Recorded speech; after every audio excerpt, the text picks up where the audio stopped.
Barça, inclusive, comprou um pouquinho de Bradesco, mas assim, gente, tão pouco que nem aparece no gráfico da pizza, sabe?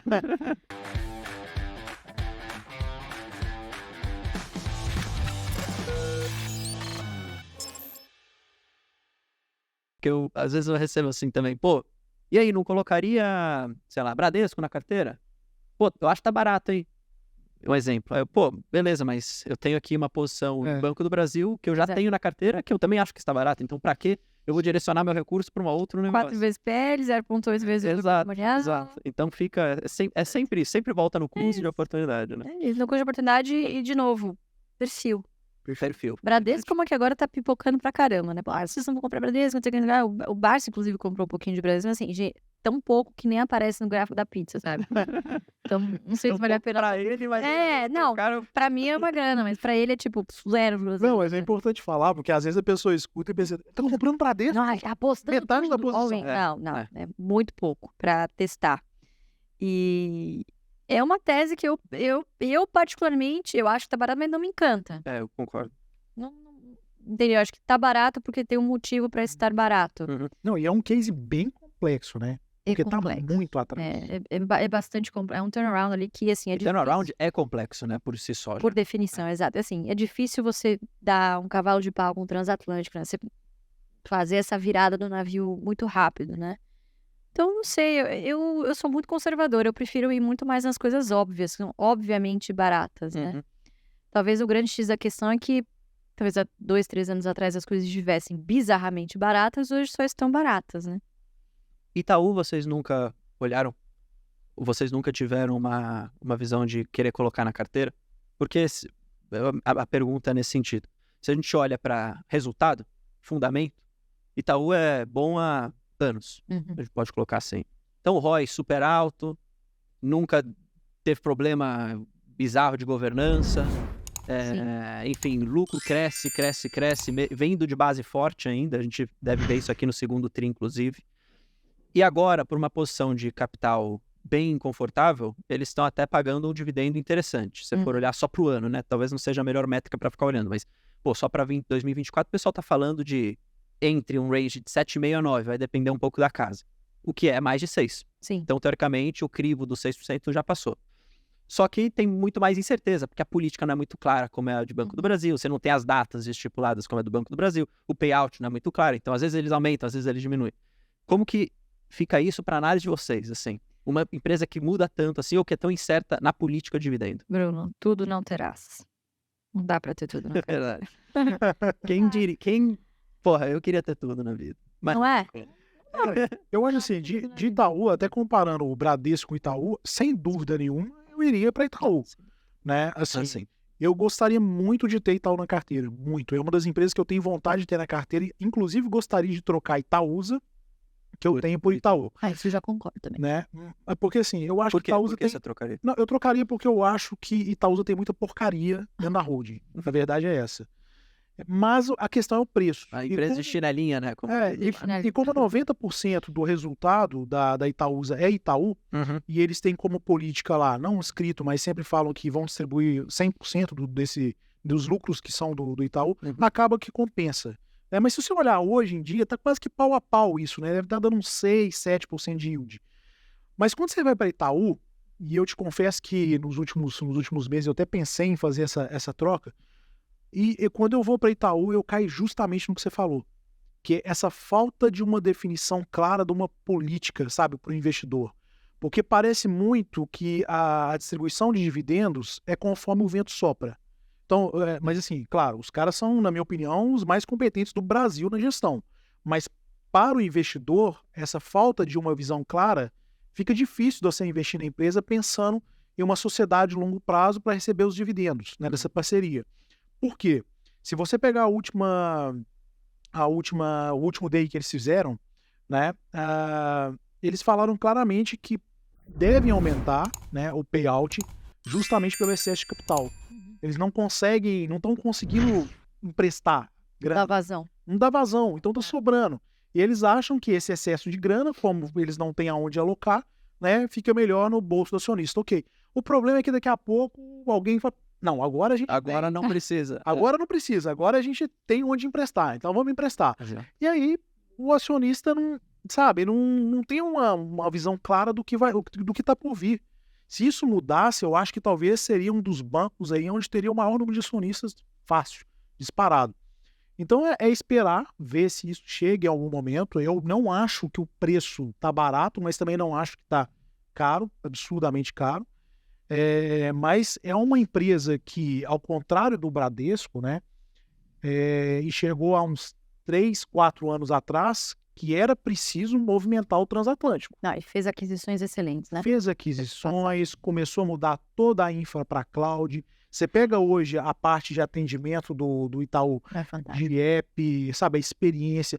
Cara, O ninguém investimento em tecnologia massivo. tecnologia, sabe? O Ion agora deles, descontinuaram e tal corretor. Então, assim, os caras sabem exatamente o que eles têm que fazer, como vão fazer, como vão chegar lá, Uhum. né? Mas eu acho que falta essa, sabe, apesar de ter esses eventos de day para tentar aproximar, né? As pessoas que estão investindo num banco centenário igual esse aí, o pessoal está procurando uma certa estabilidade, né? Sim. O pessoal mais conservador. Então, eu acho que é o único ponto que eu gostaria de ver mais claro para tomar uma posição em Itaú. Acho que, de novo, quando a gente tá olhando o setor, principalmente bancos, é um negócio que, assim, os 4, agora não pode falar mais 4, né? Mas os 5 maiores que estão aí hoje não nasceram grandes assim, né? A gente teve um período bem turbulento Uhum. de setor bancário na década de 90, início dos anos 2000, né? Um processo grande de consolidação de mercado. E a verdade é que fazer crédito no Brasil é uma coisa, é um bicho muito diferente, é um bicho muito particular e bem difícil, né? Então, não à toa, criaram-se, assim, enfim, o mercado caminhou para a criação dessa concentração que a gente tem hoje, né? Então, para bancos, eu gosto de olhar para esse Tier 1, primeiro, e é aqui que vai estar as minhas previdenciárias, pô, é para esses caras que eu vou acompanhar com mais afinco, né? E você tem o Tier 2, 3 ali de bancos médios, enfim, bancos de nicho e tal, que ficam para segundo plano. Nesses 4, 5 grandes, tá? A gente sempre tem que entender também o perfil da carteira de crédito, né? Apesar de serem bancos grandes, cada um tem uma fortaleza, né, em termos de carteira de crédito. E a E é gente diferente, né? Completamente é diferente, exato. Então, o Santander é muito mais varejão, né? Enfim, então, corre mais riscos, tende a ter uma oscilação maior de ROI, mas porrou uma época e bateu ali de frente com o Itaú. Banco do Brasil também a gente vê claramente uma vantagem competitiva gigantesca Uhum. em agro, Verdade. né?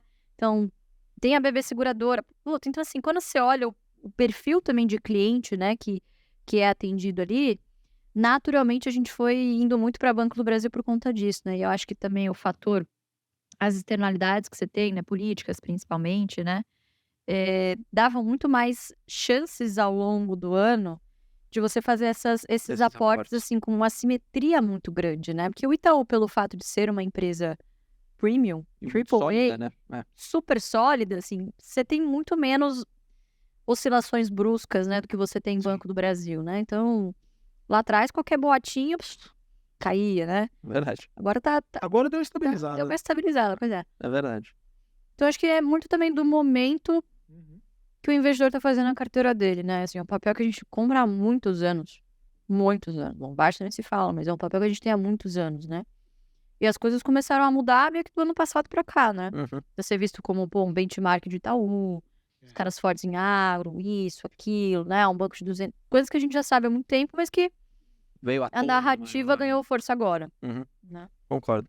Para o investidor assim que começou agora, por exemplo, cara, pô, eu vi o pessoal falando de ações, eu vou começar a investir em ações.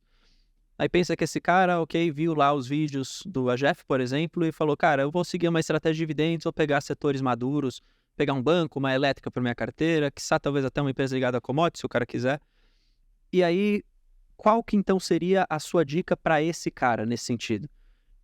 O que ele tem que prestar atenção seria em acompanhar as empresas que ele tem, portanto, seus resultados que ela vai divulgando, e estabelecer um preço limite para ele pagar, e aí, independente do cenário, ele vai comprando desde que a cotação esteja abaixo daquele preço, ou ele precisa ainda fazer alguma outra coisa? Porque por que eu faço essa pergunta?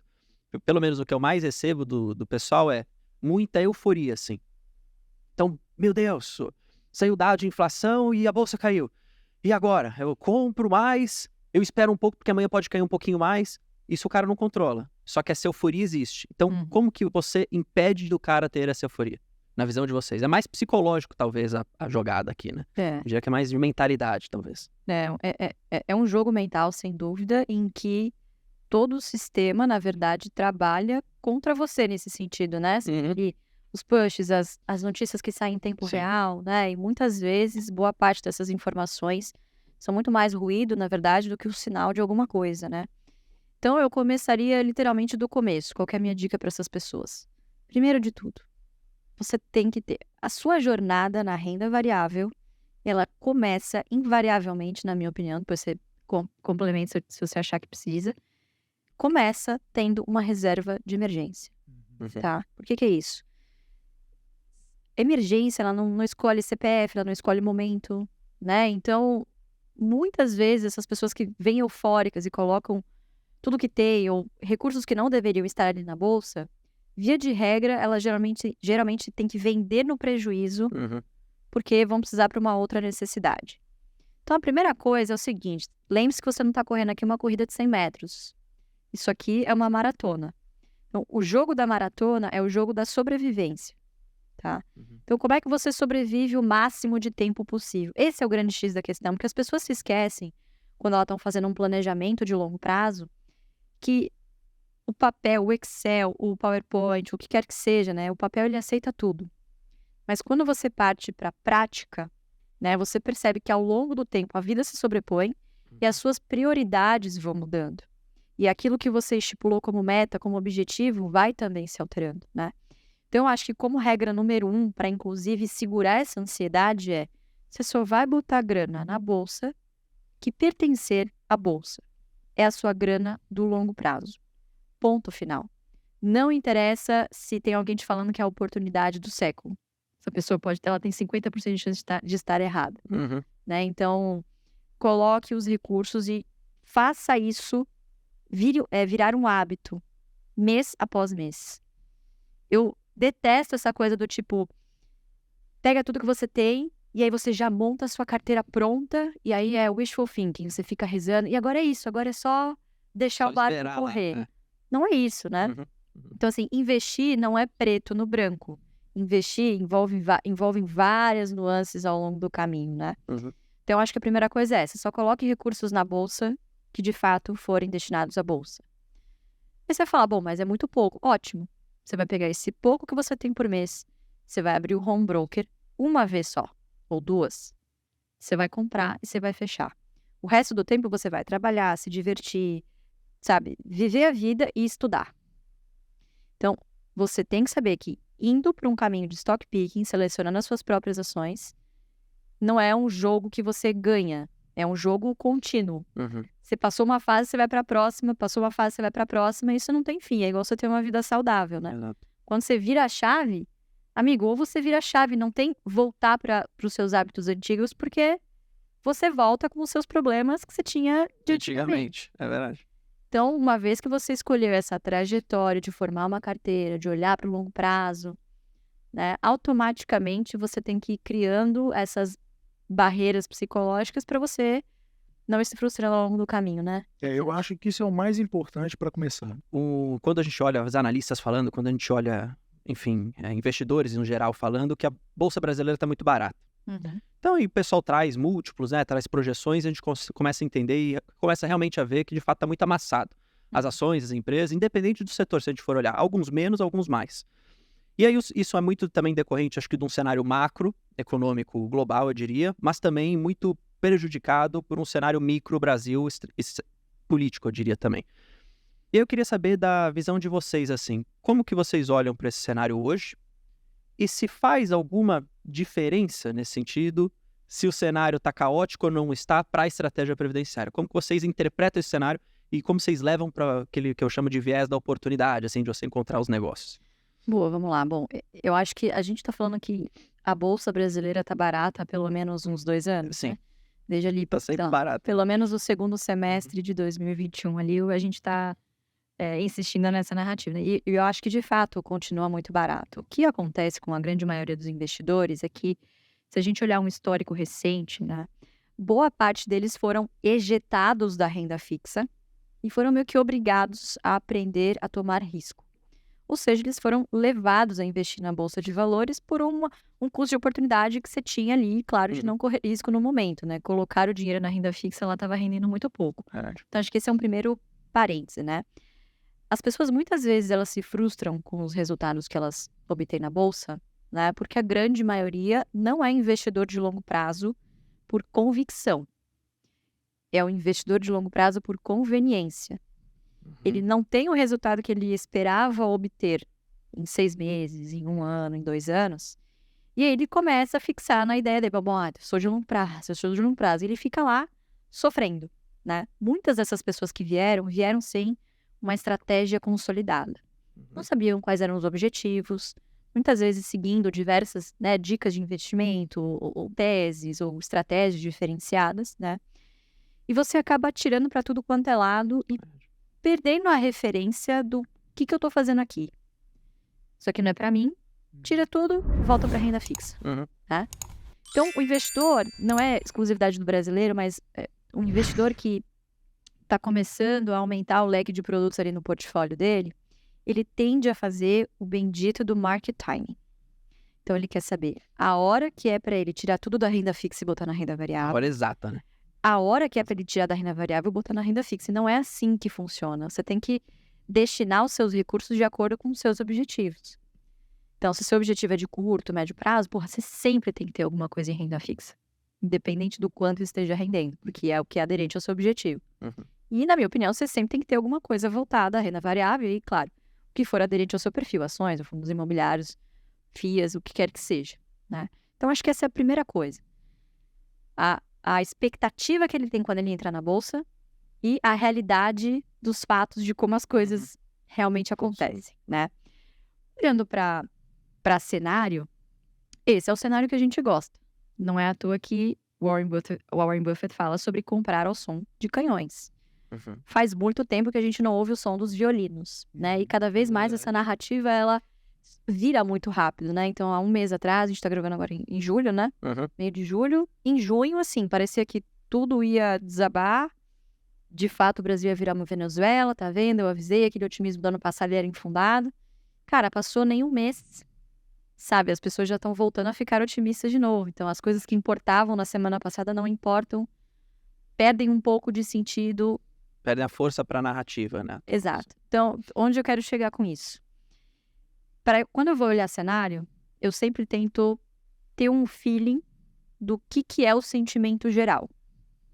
E eu me obrigo a sentir o contrário. Tão simples quanto isso. Então, se você tá com medo de continuar aportando na bolsa, você só vê os seus amigos falando que você é um maluco porque você tá seguindo essa estratégia. Cara, como assim você não tem todo o seu patrimônio em dólar? O Brasil já era. Isso, aquilo. É hora de você comprar. Coisa mudou? É hora de você não vender, mas você dar uma segurada. E foco ali na sua estratégia. Então, assim, sim, a bolsa continua barata. E até o Guilherme Achei comentou uma coisa super interessante, acho que na semana passada, que a bolsa tá bem amassada em termos de múltiplos. E a gente não tem um nível de risco, de percepção de risco em termos micro, né? Quando você olha para os balanços das empresas, que na média estão ali ficando muito próximo, né, das projeções dos analistas trimestre após trimestre, né? Quando não surpreendendo positivamente. Então, o nível de risco, ele não é igual ao que a gente tinha 2015/2016, não chega nem perto. Então, eu acho que a bolsa continua barata, né? E você tem que colocar na sua mente, primeiro, qual é a sua estratégia, e segundo, você compra Ibovespa. Então, se você não compra o Ibov, você não tem que ficar olhando para o índice, porque ele é um índice disfuncional. Ele tem ali super concentração em commodities, em algumas ações específicas, Petro, Vale, Itaú, Banco do Brasil, Bradesco, pronto, você já definiu 85% do índice só aqui, né? Então, olhe para os setores e para as empresas especificamente que se encaixam na sua estratégia. E não fique preocupado com o momento. Será que esse é o momento de comprar? Você não sabe, você não controla esse tipo de coisa. Mas você controla as suas emoções e você controla o preço que você paga. Basta você não pagar caro que você já vai estar fazendo um bom negócio. Né? E só complementando, tirar isso da frente, né? Eu acho, Bruno, que a gente estava até pensando em escrever um artigo esses dias sobre isso, que as pessoas, a renda fixa é o grande concorrente da renda variável, né? Então a gente está falando aí de tesouro direto, basicamente a taxa Selic que vai ditar o rumo do negócio. As pessoas, elas vão comparar sempre se ele tem alguma vantagem de investir em renda variável em relação à renda fixa. Custo de oportunidade. Que é o custo de oportunidade, né? Então, normalmente, é sempre uma relação inversa, né? Quando a renda fixa está muito alta, né, através da Selic, a bolsa normalmente está em baixa, né? A bolsa está em alta, a Selic, né, ela está caindo. Bom, mas qual que é a questão? A maioria dos investidores vai olhar o PL. Aí os caras olham o PL, que é a relação preço-lucro, né? Para quem não sabe. Quando você pega a relação preço-lucro e inverte a razão e vira o lucro dividido pelo preço, você tem o que a gente chama de poder de lucro, né? Então, qual que é o poder de lucro percentual que o investimento me retorna? Então, quando você faz essa comparação, e para a maioria das pessoas isso fica muito mais didático, porque percentualmente você sempre compara a rentabilidade de um produto com outro, e você faz essa relação, você inverte o PL da Bolsa. O PL da Bolsa hoje ele está muito próximo da Selic ou de um tesouro, né? Então vamos falar aí de 11%, vamos arredondar aqui mais ou menos 11%. Você tem um PL da Bolsa, você tem, sei lá, 11% ou 10% da Bolsa, invertendo essa razão, e o tesouro, a Selic também está mais ou menos nessa casa. Quando um cara profissional, ele olha lá de fora para investir aqui, ele fala, por que eu vou colocar dinheiro na bolsa se eu tenho uma relação que tá parelha ali? Eu preciso de uma margem de segurança maior para que eu possa investir na bolsa. Então, essa que é a tomada de decisão. Por isso que eu discordo muitas vezes assim, que o índice, igual o Alu falou, o índice está barato. Eu não acho que o índice está barato, né? Mas a gente não olha índice. E aí, se você pega algumas empresas de forma individual e faz essa relação, inverte a relação do PL, aí você vai ver que você tem várias empresas, né, que tem uma margem de segurança que está muito adequada, que você consegue talvez 20%, 30% de retorno em cima de uma renda fixa. Aí começa a fazer sentido. Mas, de novo, aí você é um stock picker. Você é o cara que vai procurar aquela empresa de forma individual, de setores best, a gente tem várias, né, de oportunidade também. Então, assim, mas pra gente, no final do dia, o que importa isso? Não importa nada. Porque a gente não vai ficar entrando em narrativas. A gente tem uma estratégia que ela é temporal e ela vai ser seguida, faça chuva, faça sol. Porque senão a gente vai começar a cortar todo o rendimento que a gente teve. Né? E a gente sempre está procurando dividendo. O dividendo, que a gente fala aqui, é o yield, o dividend yield. Né? O yield é o retorno. Mas se a gente pegar na tradução da língua inglesa, o yield também ele significa colheita. Né? E você só consegue colher alguma coisa se você deixa aquilo prosperar, prosseguir. Se você tem uma árvore que está começando a crescer e de repente você vai lá e corta ela, né? Acabou, os frutos acabaram. Então, quando você cai nessa narrativa que agora é melhor o dólar, agora é a Selic, agora a bolsa está barata, agora não sei o quê, você não está seguindo uma estratégia. Você vai estar seguindo o que é mais conveniente, igual a Lu falou, é o mais conveniente de acordo com o cenário de mercado. Então, para a gente é importante colher os frutos e deixar as coisas acontecerem, seguindo, fazendo seus aportes regulares, constantes, que depois você vai conseguir colher os frutos. É isso.